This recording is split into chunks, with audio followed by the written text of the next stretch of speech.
has been a fantastic summer so far. It's been hot, it's been beautiful, and it's just one of those days. Today is one of those days, just amazing outside. And summer is the topic of today. I'm your host, James. Alongside me, I'm always Andy. Always Andy. And we ask you to join us on this journey to become legend of the nerds.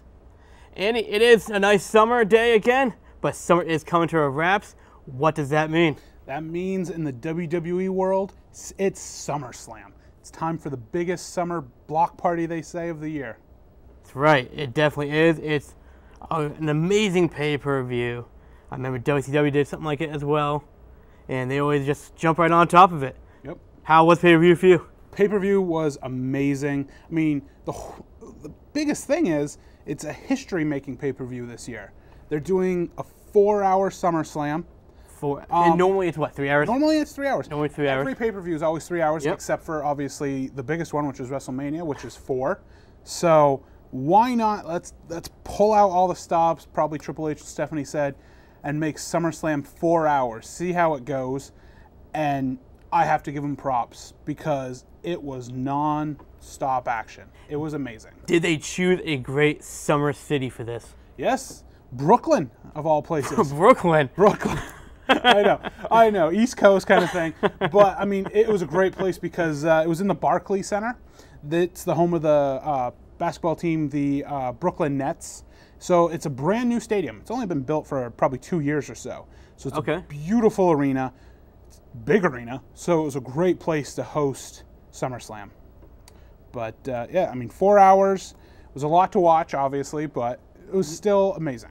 How big was the card this year? 10 matches this year. 10 matches. So we sometimes don't even get that in a WrestleMania. So normally we get what, 7 to 8 matches? 7 to 8 matches. Is a normal card. This card they exploded with 10 matches. Exactly. Kind of a few where I'm like, really didn't care much for. Of course you're gonna get those. They're kind of fillers. Yeah, they're the filler ones. So obviously we had to watch some matches that were probably bathroom breaks, as we like to call them. But like I said, still amazing. It's history making, and who knows, maybe in the future every pay-per-view will become 4 hours.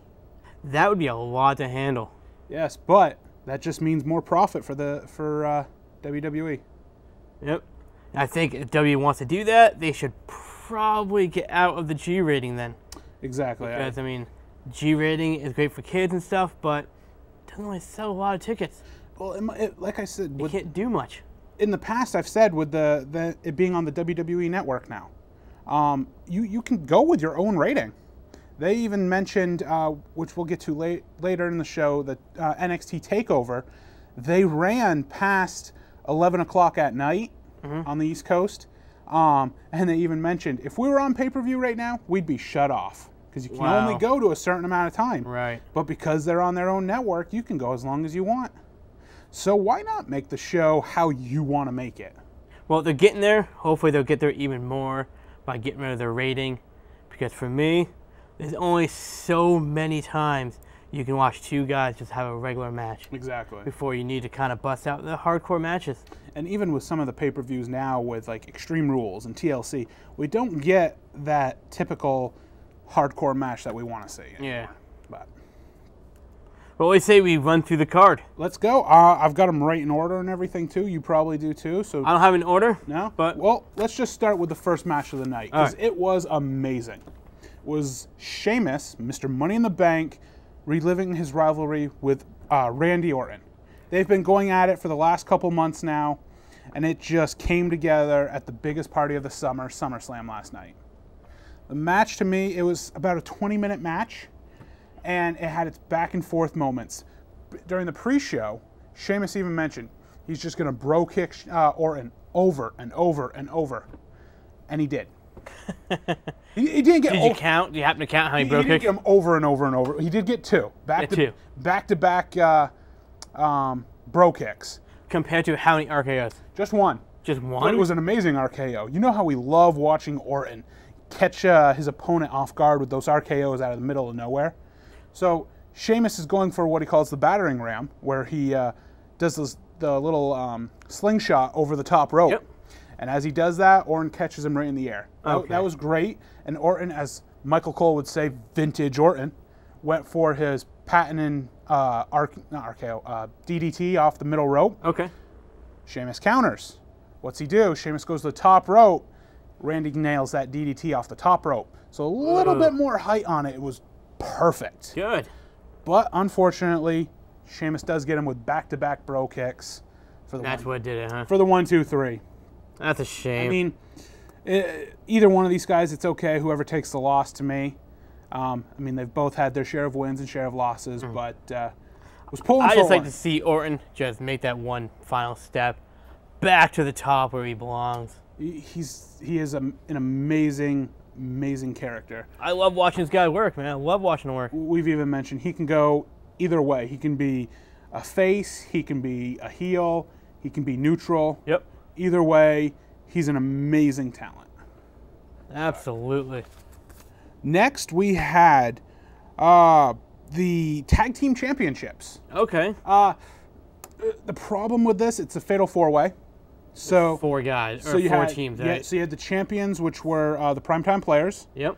Los Matadores, the Matadors, the Lucha Dragons, and the New Day. New Day. The problem is what we're seeing, if you remember, going back even to WrestleMania and the Elimination Chamber, they keep doing all these tag teams pushed together. It's And too many it's tag teams. just a mess. It is a mess. It had its moments, I'll give it that, where you had big guys like Big E flying around, like how he shouldn't. Yeah, Big E should just stay down. But it's a mess. Then all of a sudden, everybody goes at it. Everyone's breaking things apart, and it's just... It's a mess, right? It is. It is a mess. It's all I can say is it's a mess. It ended in a way where I actually had to go back and rewind it and watch it. They have... they're going for like that Tower of Doom. That of course everybody has to do. Where Yeah, two we guys, have three guys going over. yeah, in suplex. because you got one on top going for the superplex, and yep. the 2 guys doing that. Then you got a big guy trying to power bomb them all at the same time. Yeah. And it ends up being Kofi tagging Big E just with like a little love tap with a finger kind of thing. And the ref calls for the tag, and then after everything happens, he runs in there and gets the pin. And all I'm thinking is he didn't tag Big E. I thought he tagged somebody else. But he did. You have to watch really closely. So it was a well-played spot then. Yeah, it was well played at the end. But it's one of those big messes. And I've always said a fatal 4-way tag match to me, I think it should be 4 guys in the ring at one time, like a fatal 4-way. And you can only tag your partner. But they always have it where it's 2 guys and you can tag anybody. Tornado style, right? Yeah, plus I hate the whole fatal 4-way tag team matches. I feel like it should be an elimination. It should always be elimination. Fatal 4-ways, no matter Always. what. I think even singles, a single fatal 4-ways, should be all elimination. Yes, it's a 4-way match with a tag team. You have to elimination. You have to. It's too many people in that ring. Exactly, especially for a ref. How are you trying? Now you literally got to try to keep And your plus eyes now on. you can play with how many people in the ring at a time now. So you have 3-on-1 kind of thing going on for a team. Exactly. It makes things a little more interesting as well. You gotta have elimination. That Exactly. Gotcha. But I mean, I really think they're probably only doing this because they're waiting for a certain tag team to come back, and that is my boys, the Usos. yeah. Because one of them's out with an injury right now. He had surgery on his leg and everything, so it's going to be a while. What's the other Uso up to? He's doing broadcasting on SmackDown. That's it. Yep. Ugh. Does a great job at it, though. With some ring rust he's gonna get though, huh? Yeah, I mean, I haven't seen him do anything else. He hasn't been on... He may be doing, on singles on Superstar and Main Event. Or house shows maybe. Yeah, but right now it's just broadcasting on SmackDown. But, like I said, Kofi got the tag, gets the 1, 2, 3, so the New Day are our new tag team champions for a second time. Yay! Which means we get to listen to Xavier now over and over and over. How big of a part did he play?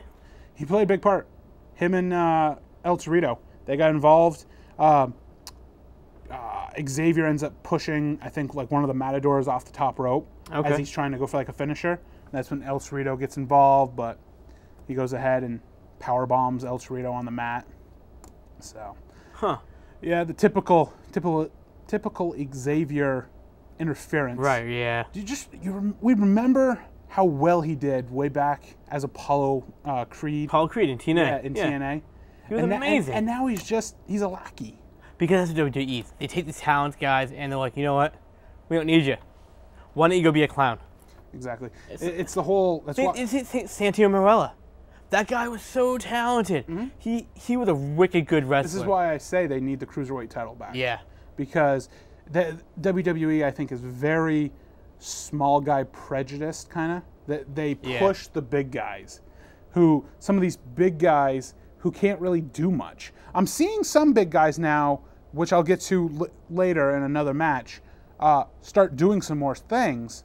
But they gotta see there's these high flyers that are amazing out there. The change has got to happen. I mean, if you look at Paul Triple H, he likes the flyers. He likes high flyer guys. Yeah, if you watch NXT, there's a lot of high flyers. And he's got to make a change soon. And I think I know where they might make the change. We'll get that match. I'll elaborate more on it. I have seen Vince has even said he loves the big guys. So. Of course, Vince likes the big guys. We need a change, but until Vince maybe kicks the bucket. He's rode Hulk Hogan's horse the entire 30, 40 years. Come on. So, like I said, New Day won. Let's just leave it at that. Whoop-a-dee-doo. Next, we had Dolph Ziggler versus Rusev. I've heard of it. Yep. Ziggler comes back from his apparent injury, which we all know he was filming a movie, but comes back. He could have been injured. And he took the time to do a movie as well, recovering. Maybe. So it's this whole love triangle thing is what they're pushing because Lana being with Rusev, then Rusev treating her like crap, so she goes to Ziggler. She comes out, though, in this whole new getup, all in the jean jacket like Ziggler would wear and the jean shorts and everything. It was nice seeing her kind of change from this secretary type. At this point in time, how well is Rusev playing the whole I'm from Russia gimmick? He's not anymore. He's originally from Bulgaria, which explains his tattoo. Of course. And once him and Lana did this whole split thing, he went back to being the Bulgarian brute, carrying out the Bulgarian flag and everything. So they just kind of be another flag. It's fine. Exactly. They just got no storyline cut at all with it? Nothing. They just got rid of the whole Russia thing. That's such crap. Just back to Bulgaria. That's typical WWE screenwriting right there. Exactly. That's what that is. But I give him credit. He's playing the whole Lana breakup thing very well because she gets him distracted a little bit in his matches. Mm. So he plays that well. But the problem with this match is I hate Rusev. He can't do anything. That's why they put him in matches with Mark Henry. I guarantee you, once that guy goes face, we're going to see something cool out of him. You think he's pulling a Sheamus? I mean, think about it. I mean, every time we hate somebody who comes in, they play a heel and they can't wrestle. Yeah, but I don't ever see him turning face. You never know. Something could happen. But, I mean, I haven't seen anything out of him. Like I said, that's why they probably put him in squash matches with Mark Henry, unfortunately. Yeah, but, I think Henry should be winning those, not losing those. This match, it was quick. Just like every Rusev match lately has been really quick. They're on the outside going at it. And it ends up being a double count out. Double count out, yep. Double count out. This whole thing, all it's pushing right now is this whole, because Summer Rae is the new Lana. He dresses her up like... Is that Summer Rae's up to now? He's dressing her up as Lana and everything. And they just go at it. That's all it did. They're rolling around on the mat because they both can't wrestle. And Rusev and Ziggler pull them apart and walk away and cutscene. Are we seeing pictures of the Bulgarian president on the Titantron now? No. No? All it is the Bulgarian flag will fall from the rafters, and it's Rusev on the flag. Oh. I will say, though, I give Rusev props. He's smart now because prior to this whole Lana and Rusev split, he actually did get hurt. He had a severe ankle sprain or something. Well, the monkey doesn't wrestle when he boots on. Exactly. And so he was actually out for a month. Now he's wearing boots. Oh, he's putting boots on He's wearing boots now, so give him props. He learned his lesson. Nice. But crappy match, typical Rusev match.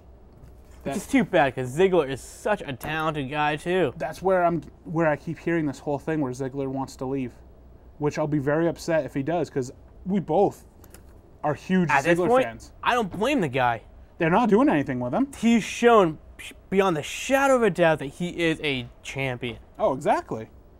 He is a champion, and they don't do anything with him. Yeah, let him leave.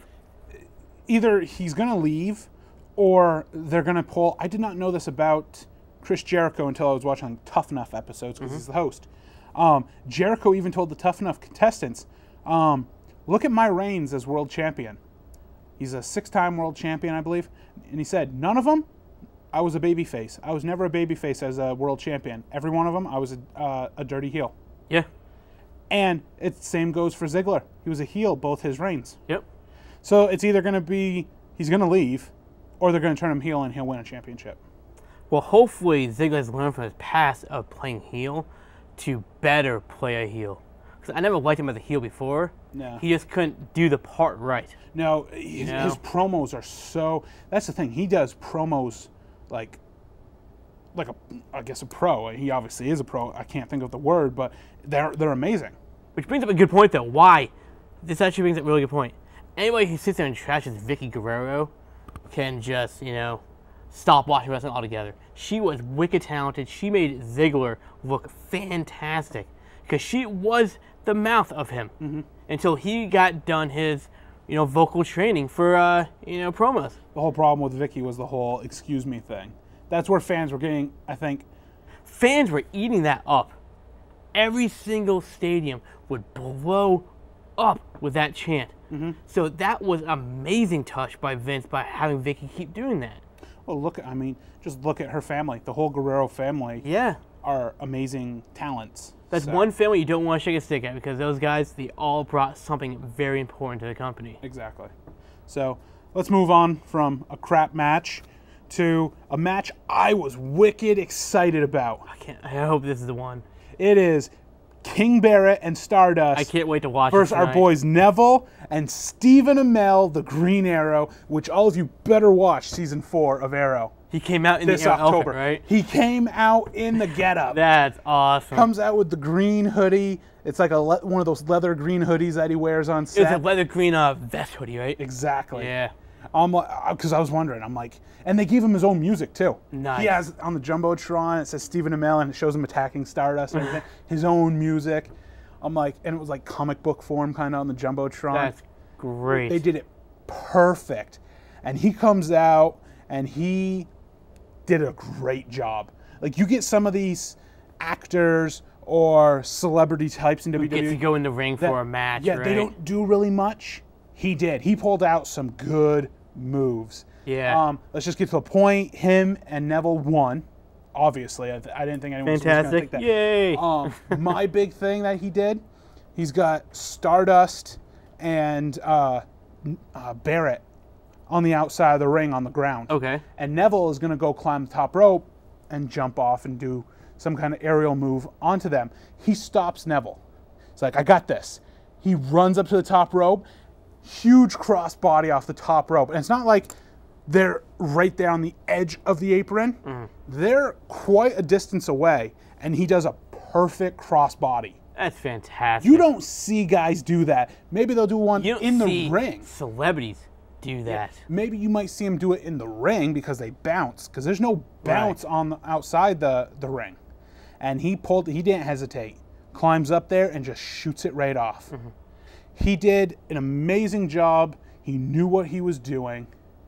And that's just training phenomenal. Right there. Now, to give celebrities props, I like to point out that Jeremy Piven, actually, when he guest starred on Raw like 3 years ago, he did a crossbody from the top rope, but John Cena caught him. But John Cena did catch him, yes. Well, who was the other one? It was Seth Green did a great job in his, too. He jumped off the top rope and actually landed. That's because Seth Green weighs 80 pounds. Yes, but he did land. He didn't get caught. The best was Stephen Amell's, though, because nobody jumps out of the ring. No, his other thing he did was, you know how Kofi, so Stardust tags him in. Neville tags Stephen in. You know how Kofi will hold the ropes and kind of springboard on top of the ropes? Okay. So he's standing on the ropes and then jumps to his opponent. He pulled that move off, too. Nice. And he did not, slip on the ropes or anything. Good. He knew what he was doing. He walked out of looking fantastic. Yes, he did, and the fans ate it up. Good. So, everybody out there, watch that match, especially if you're a huge Stephen Amell fan like us, which I know you're kind of excited about him being in Teenage Mutant Ninja Turtles, I think. I think I'm more excited about it now that he's in it. Exactly. Yeah. But we'll get to it on our next show. But watch Arrow this October. And I'm still trying to get hold of the guy, man. He hasn't returned any of my calls yet, but I'm still trying to get hold of him. Maybe Barry Allen will give you a call back. Maybe. So, great match there. We move on next to the triple threat match for the Intercontinental title, which is Ryback versus Big Show versus your boy The Miz. Was it a triple threat? It was a triple threat. Was it a 2-on-1? It was a triple threat. This match was actually supposed to happen at Battleground, but unfortunately Ryback had his staph infection in his leg. Had to take care of that, and it's all been being hyped how Miz and Big Show believe either one of them should be the IC champ because he should just hand it over for being injured. But granted, I mean, he was just out for a month. Big Show get into this match? How's Big Show can do this? How's Big Show still wrestling? He's like a Mark Henry to me. Yeah. They don't do anything with him. I had so much respect for him back in the WCW days. He did a lot of cool stuff back then, but now he's trying to play a heel and he's just not. No. He's not a heel. He's not even really right now being much of a heel. He's kind of like a little bit of a heel and a little bit of neutral, I guess. Okay. It's weird. This match, with all the hype they did for this match, you would expect it to be a flawless match, a great match, and it was horrible. How did Miz do at least? Did he do anything good? Because I mean, nope. He just sat on the outside of the ring. He has gone downhill a lot. Exactly. Which is too bad. So you want me to tell you how bad this match was? Oh, it's a 4-hour show, and this match lasted 5 minutes.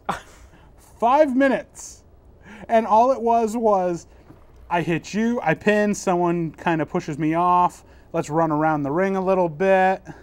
Big Show sucker punches somebody, and 1, 2, 3. Now, why do you think they did that?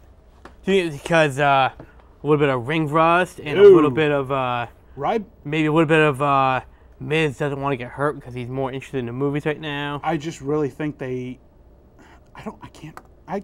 really can't answer that. When the Divas match later goes longer than a triple threat with 3 big names, I don't think it's ring rust, and I don't think it was Ryback being hurt. At this point in time, in that match, the Miz, I hate to say it, should have been out because Big Show and Ryback should have had a really good match.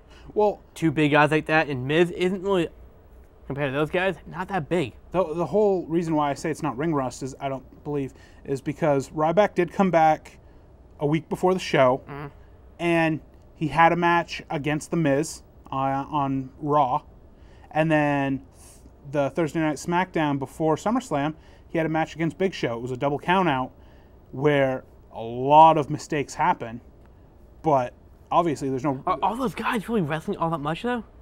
No, it's kind of... They were kind of just doing promos. Yeah. The only thing I can say is maybe Ryback and Big Show were still hurt after the mess-up that happened on SmackDown. Okay. Big Show is like lying up against the barricade, and Ryback goes to clothesline him over the barricade, but Big Show doesn't make it over, and the barricade just snaps in half. And you usually see when the barricades kind of collide in, it's planned because the barricade just falls straight down. You saw the metal bars like broken in half. Ooh, that sounds delightful. Ryback's under some metal. Big Show was like holding his wrist like he broke it. You could really tell that was not planned. That was where there was some barricade malfunction. Malfunction. But like I said, it lasted 5 minutes. Ryback gets the 1, 2, 3. After I think Big Show. Who'd he pin? He pinned Miz, I believe. Okay. Yeah.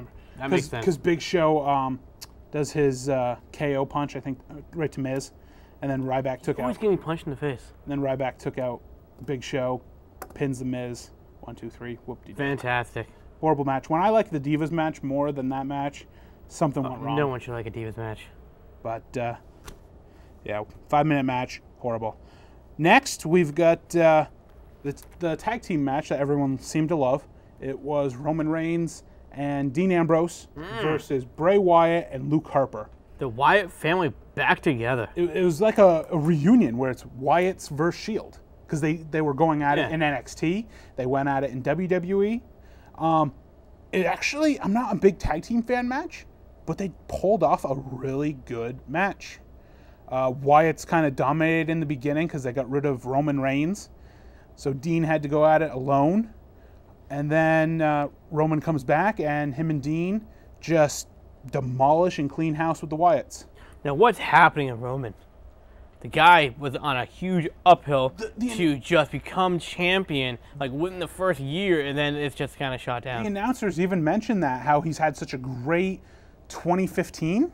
Yeah. And he did. He won the Rumble. He main evented WrestleMania. He then main evented in the Money in the Bank and nearly won. It's like, what's going on? And then just downhill again. Exactly. That's how WWE is, though. It's too bad because that guy's so talented. The problem is they're doing all this Seth Rollins crap. Yeah. And that's the thing with Seth Rollins is he's good, but I'd rather see more out of him doing it himself. He is good, but he's even a better cruiserweight. Yep. Honestly. That's why we always say cruiserweight title needs to come back. But I'm sick and tired of seeing him get help. At least with Roman, even when the fans were booing him, he pulled off like a great John Cena. Doesn't let it affect him. You shouldn't let it affect him. Not at all. But look at the great family he comes from. His cousins, The Rock, the Usos, Tamina, his uncles Rikishi and Jimmy Superfly Snuka and Rocky Johnson. Samoans are just, incredible bunch of people. So him and Dean Ambrose going at it, they kind of pull off their old Shield move with the power bomb. Oh, really? Minus Seth. So that was kind of a nice little throwback. They end up getting the 1, 2, 3, and how great it was that they get the 1, 2, 3 on Bray Wyatt, who's the one who Dean and Roman have had the trouble with. Luke is just a little sidekick, really. Yeah. Dean gets his dirty deeds right on Bray, and then finish off with the spear with Roman. Get the 1, 2, 3, and then they're just standing there in the ring, and all I'm seeing is the new tag team champions. You think that's the direction they're taking them? I think so, because they're pulling off moves together. They're pulling off like hand gestures together, like kind of doing like, you know how the NWO would kind of do the Wolfpack thing? Yeah. Well, they're doing like a beer drinking thing, because they talk about how they go out beer drinking all the time. So we're actually looking at the new APA. Exactly, maybe. They're pulling off things in sync, which obviously they should, being the fact that the whole Shield thing. But I kind of would like to see it. Two guys I'm really liking as singles, maybe going back to a tag team just for a little bit, see how it goes. I really would rather probably see them push them as singles guys, because each one of them deserves to be a champion. Of course. But great match. I did not expect much out of that. And they turned my head around to be like, wow. So next, we're going into my match of the night. Match of the night. It's not the main event, which is Taker versus Brock. That was the main event? That was the main event. Shouldn't the championship match be the main event? This is that match. Oh, wow. Title versus title, U.S. title versus WWE title, Cena versus Rollins. Of course, this is the match I want, because it's my boy Cena. Right. It's a great match. Probably 30-minute match. Oh, wow. Goes back and forth, counter here, counter there. Counter everywhere. How do I put this? Cena got screwed. It's a load of crap. That's how you put it right there. He is getting screwed left and right. You know why? He can't touch Flair. Nobody can touch him. It's ridiculous. And Flair was never good. What did Flair ever do? Nothing. Woo! Flair, obviously, if any of you fans out there are huge wrestling fans, you know Flair is a 16-time world champion. And John Cena's only 15 time. And of course, Cena's getting screwed every time he has a championship match, so he can never tie Flair for that. The worst part, it always turns out to be a 2-1 with him. Exactly. Every time. The problem was, they hyped it so much that he's going to tie Flair for this 16-time world champion. I mean, they hyped it to where there was no hype left. And the guest host of the night, our own Jon Stewart of the former Daily Show, is the guest host, who is having a little rivalry with Seth Rollins. None other comes out with a steel chair, hits Cena with the steel chair, puts it on the ground, lets Rollins do the pedigree. What was the referee up to at this point? Referee actually got knocked out. Of course he did. Why wouldn't he? Cena goes for the AA on Seth, and Seth, his legs run into the ref's head.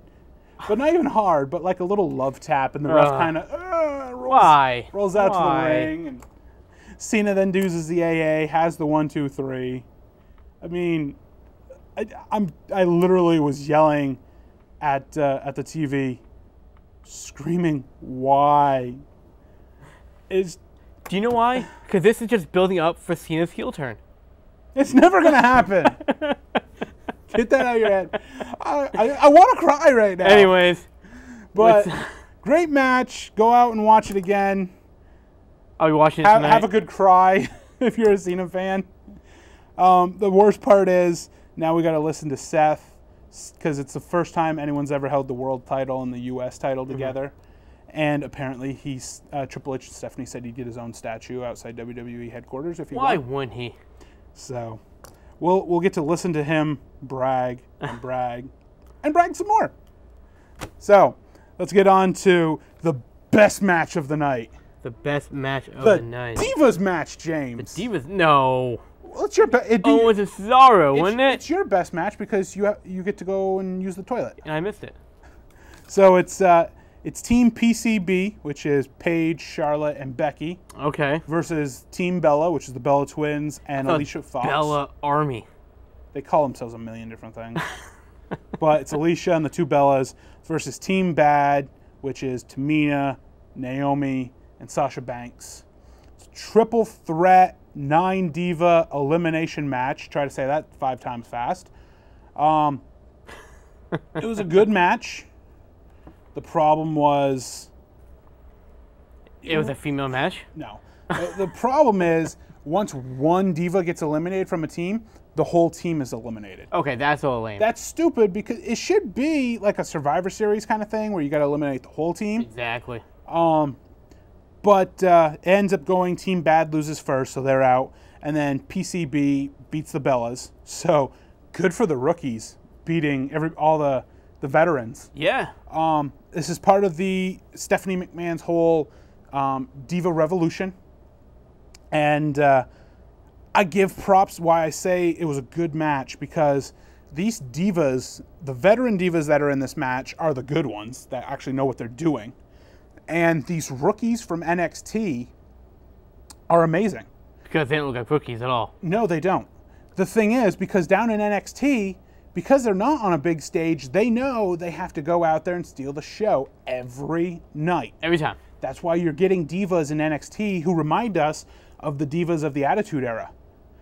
And put them on the big stage, and they're doing the exact same thing because they know, okay, they're giving us a shot. We need to perform. Mm-hmm. And what made me proud of these divas, we don't see the divas that we kind of hated the last 5 years or so. The divas have gotten better. The divas that, oh, I'm going to slap you, and that's a wrestling move, or bang your head on the mat. Yeah. These divas were going to the top rope and doing suicide dives off the top rope onto the outside of the apron, or doing suicide dives through the ropes. You don't see divas doing that. You don't see divas going for spears and the superstar moves. Right.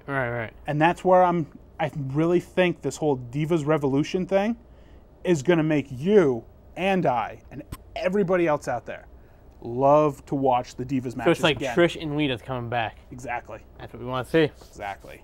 So PCB won, the rookies, give them props. Next match, one you just said earlier, Kevin Owens, Mr. KO, versus Cesaro. Hard-hitting match, huh? Hard-hitting and high-flying. Where do you see guys that are 250 to 300 pounds doing high-flyer moves? His name's Samoa Joe. It's true. But Cesaro lately, Cesaro has really impressed me because he reminds me of an old-school wrestler with his European style, kind of. Of course. And he's been now, being the fact he's been tagging with Tyson Kidd, he's learning from Tyson, going to the top rope or doing springboards off the ropes and everything, or suicide dives. And I mean, we already knew Kevin Owens could with the matches against Cena, doing his sentons and everything. Yep. But hard-hitting, high-flying, it was amazing. It ends, I know Kevin Owens wins. He gets him, I think, with the pop-up powerbomb. Okay. But I think he did 2 of them. So it took a lot. I'm not a big fan of that move. No? Not really. I actually like that more than a regular just flip you up powerbomb. If it looked good, then I'm okay with it. But I've seen Kevin Owens do it, and it just kind of looks lame. Yeah. Yeah. I'll say him doing Because the opponent, I mean, it's not really about him, though. It's about the opponent, mostly. Exactly. The opponent doesn't run in fast enough to make the pop-up actually look natural. And instead, it just looks like the guy comes into Kevin Owens, and they both jump up and hit him. I can see it. I can see you do it. See your understanding with that. I think it's because I've seen him do it so much in NXT with the high flyers. Yeah, those guys are good to do it they with. get some Yeah. height. But, yeah, it was a good, like I said, hard-hitting, good match. Main event is the one everyone's been Hit anticipating. right here. Undertaker versus Brock Lesnar. Bong. I don't know why everyone loves Brock Lesnar so much, but I believe you did for a while. yeah, but not now. Arena just erupts. He got more cheers than Taker when Taker came out, which all I'm thinking is, really, people? It's Taker. Yeah, but Taker is getting old. I mean, he's... But remember when we said we saw But Taker? then again, he's really not old because look at Sting. Yeah. Remember when we saw Taker at this past WrestleMania? Yep.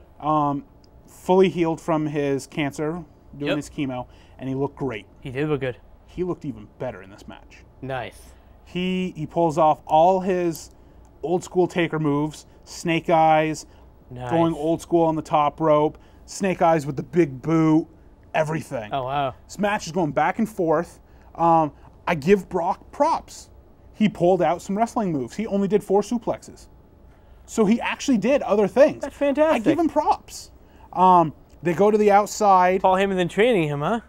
Yeah, if you think Paul can do anything. They go to the outside, and the ref was very, very lenient on this match.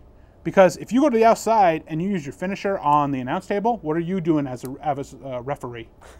You're calling a DQ. Yeah, I think I would be, yeah. He does the F5 on Taker through the announce table, rolls back into the ring, tries to get the 10 count, get the count out victory. Taker gets in right in the nick of time. It's going back and forth again. The best move of the night, Taker's choke slam to Brock. Yeah? He gets so much height on that choke slam. Brock's body literally probably cleared the top rope. Oh, wow. In the middle of the ring.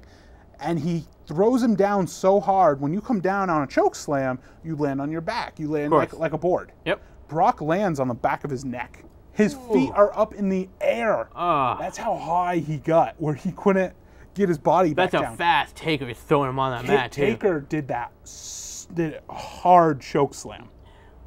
Then goes, does the tombstone. Brock kicks out. Brock uses another F5. Brock ends up using 3 F5s. Oh, wow. And can't pin Taker. Good. The funniest part of the night, you see both Brock and Taker kind of lying on the mat next to each other. Brock does the Taker sit up and just starts laughing after he just got choke slammed and tombstoned and everything, and just sits there laughing. Taker then sits up right next to him, turns, and starts laughing with this like psycho laugh. It reminded me of like a Joker laugh. That's great. Right in Brock's face. So Brock just keeps laughing harder, and he laughs some more. And then they're just sitting there punching each other, going back and forth. Laughing at the same time. Like neither one of them can do anything. It ends up being where he gets him in. Taker gets Brock into the Hell's Gate triangle choke. Brock gets out of it, goes for his Kimura lock. And this is where JBL is literally yelling at the ref. Brock is sitting on the top rope in the corner and has Taker in the corner with the Kimura lock. What do you do as a ref? You count. You are a former ref. What do you do? You count for the 5 count there. Yeah, and you're telling him get out of the ring, out of the corner. Good 20 seconds, and the ref has not said anything. He's just standing there.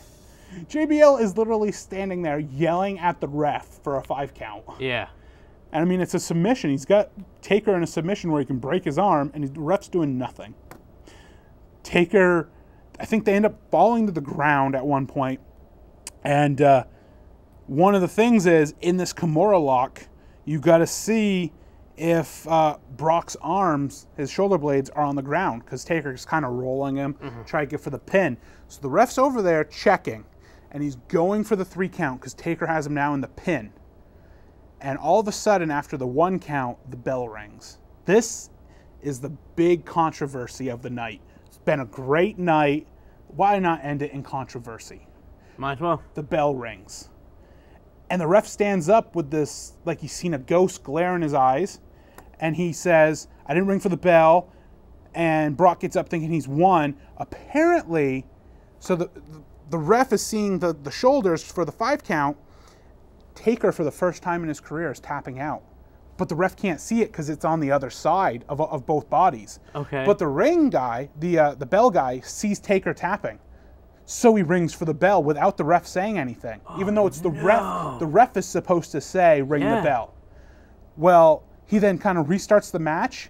Taker, with the ref's back turn, low blows Brock. Nice. Again for the 3rd time. Puts him in the triangle choke. And he can't get out of it. And Paul's yelling at the ref and everything. Now Taker wins, obviously. Taker's going to win by submission because Brock is going to pass out. That's fantastic. But before he passes out, with one last insult, you can say it, fans, however you want to say it. Either he gave him the bird, he flipped him off, or he gave him the finger. With that one last insult, he just gives it right to him. Passes out. Ref calls for the bell. Match is over. Taker walks away. Paul jumps in the ring the last 2 minutes and declares Brock the winner because him and everyone in that arena agrees they saw Taker top out. And they go to the replay, and it is obvious. He's tapping, but the ref is in the wrong spot. Yep.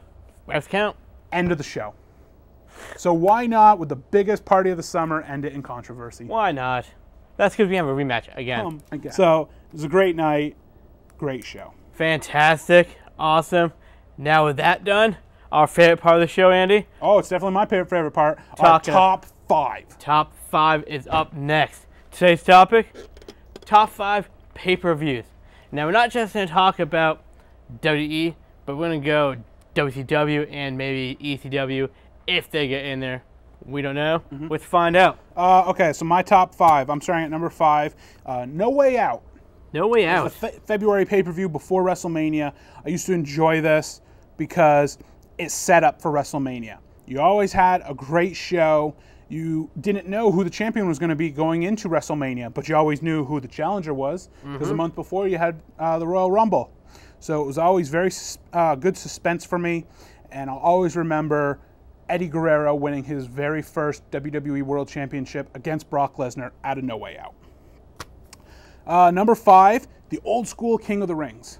Number 4, my bad. The old school King of the Ring, not this new stuff they do on a Raw. You had a great tournament all in one night, and the King of the Rings at the time had great superstars. Now the King of the Ring is all the B players, kind of. Yeah. I want to see all these A-listers going at it. That's what made the King of the Rings back in the late 90s and the early 2000s so great. Oh, absolutely. Number 3, which should be on every wrestling fan's list, WrestleMania. Yes, there's been some WrestleManias that have been crap. There's been some that are good. But nobody will ever not admit that WrestleMania is not their most hyped and most looking forward to pay-per-view They have to. It's the Super Bowl of the wrestling world. Exactly. Number 2, it's kind of a twosome. It is Taboo Tuesday and Cyber Sunday. It's the same thing. I loved it because you didn't know what the match was going to be. I like it. Because it was always fans voting prior to the match. You had your 3 options of what the match should be. So it was exciting. You didn't know... excuse me. You didn't know what you were going to get prior to the match. Yeah. Number 1, though, my all-time favorite, Chris Jericho started it at WrestleMania. It is Money in the Bank. Wow, okay. Who can't admit they love a good ladder match? Let's throw 6 to 8 guys in that ladder match at the same time. And I have never, in the 10 to 15 ladder matches, Money in the Bank ladder matches we've seen, I've never been disappointed with any of them. The superstars that are in this match, whether they're high flyers or super heavyweights, Yep. pull out all the stops. Of course. So that is my top 5. I know you are probably going to give me some ECW and WCW ones, but let's find out, let's find out. All right. Number 5, King of the Ring. Yep. I enjoy King of the Ring because it's kind of like the World Martial Arts Tournament in the wrestling world. There you go. Got the bracket set up. Who's going to win? Find out in 3 hours. Number 4, here it comes. Bash at the Beach. Bash at the Beach. I know that one. Ah, man, I love these pay-per-views. WCW just did a great job promoting these because it was like a bike week is when it was. And just, middle of the day, huge ring. You have bikers all sitting on their bikes all around at the beach. Fantastic stuff. You saw some really good matches, too. Wasn't that like their WrestleMania? WCW's WrestleMania? No, their Starrcade was their WrestleMania. But I visually remember watching my very first Bash at the Beach? Bash at the Beach with Rey Mysterio Jr. in it. Yep. And, he was just phenomenal back in the early days. That guy was just so hyper all the time. Oh, you want to see the great stuff? Go watch his stuff down in Mexico. Yeah, Woo. he was just incredible back then. Number 3, SummerSlam. Why not? Specifically, 1998. It was for the Intercontinental Championship, The Rock versus Triple H. Oh, that was a ladder match, wasn't it? There's a ladder match, that's right. Yes. But it's one of my favorite all-time matches. You got both guys in their prime at the time. Yep. Oof. And Triple H did not look as big back then, He was just like he looked like Edge back in the day, Number 2, WrestleMania. Of course. Had it on the list, but it was not good enough to make number 1. Because out of all year round, that one pay-per-view I get so excited for. And I'm talking about the Royal Rumble. I thought that's what you were going to say. Love the Rumble. The Rumble actually was on my list of potentials. Mm-hmm. My problem with it is I'm excited always for it, is that it's really just that one match. The other card matches are horrible. Back in the day, they used to be really good, but now they're just kind of filler matches all for the Rumble. I mean, I like watching 40 guys try to throw each other out of the ring. I do too, but lately it's getting predictable too. That's the thing. It is getting predictable. They need to get it unpredictable and not have half the guys that are coming in being guys that retired already. Yeah. I don't mind 1 or 2. I like watching Like those. last year, Bubba coming back, Bubba Yeah. Ray Dudley. But when there's like half the guys in it are right coming in for 1 second. Yep. But yeah. It's good to see them come back though, but I mean, it should be more than just come back. That was my probably if we had extended number 6. So. Yeah. But it's that time. Let's go ahead. What time? It's our, let's say, because Ultimate Top 5. There you go. I was trying to say it's SummerSlam time, but so let's do a summer. I can't think of it now. You got nothing. I had it on the top of my head. Then you screwed it up for me. That's Okay. why I'm here. That's why you're always there. Number 5, I had No Way Out. You had King of the Ring, but I had King of the Ring at 4. You had it at 5. Mm-hmm. So it's going to go in 4 or 5. So you go 4 or 5. So, I wasn't like a big fan of No Way Out. the only reason I put it there is because there've been the whole hype. A few couple good matches in there. I mean, it had a good hype prior to WrestleMania. But you know that the championship is never going to change in that pay-per-view. Except the Eddie Guerrero one, but that was bad. Eddie Guerrero one. So because he's Eddie. We could put King of the Ring at 5. Because just looking at our list, there's a lot more that deserve to be on there. Yeah. So. I like my tournaments. Of the Ring, number 5. All right, what's next? Number 4. I had Bash at the Beach. Yep. I know you've probably never really seen one, huh? I've only seen, I think, like the first one. I think Hogan was still a face, like his first year there. Yeah. I think he faced Sting, Surfer Sting, or something like that. Surfer Sting. Let's skip 4 for right now. Okay. I want to get to WrestleMania, really. Okay. I had it at 3. You had it at 2. I think our problem we need to figure out is, Does it go in the middle or does it go in the top? Exactly, because I think we're going to have contradicting opinions on 3, 2, and 1. Yeah. Because, I mean, I don't really see the Rumble as a number 1. Okay. That's my problem. And then, I mean, I had Taboo Tuesday, Cyber Sunday as my 2. You had Money in the Bank at number 1. Yes. Tell me you don't enjoy Money in the Bank. I love a good Money in the Bank. But, I mean, Rumble, you put guys like Kofi Kingston in it. Yeah, but Kofi's in the Money in the Banks too, and he does great things. WrestleMania. I do like a good ladder match. I mean, that's why I put SummerSlam in my top 5 because of that one ladder match. Mm-hmm. So let's put Money in the Bank number 1. Okay. Money in the Bank number 1. All right. So now we got to figure out what number 2 should be. I'm pushing WrestleMania at 2. Okay. That's the biggest thing we look forward to all year. It is. It's something we always have a huge party for. It deserves to be at least up there. WrestleMania number 2. Number 3, I think the Rumble should be on here, though, honestly. I would put Rumble at 3. All right. Number 4? Number 4, so we have a Taboo Tuesday, Cyber Sunday. We have a Bash at the Beach, and we have a SummerSlam. Do we really think 3 of the WWE's so-called top 4 are a top 5? I don't know. You have one good SummerSlam, and I have, obviously, this year's SummerSlam. Yeah. I don't see it being that great all the time.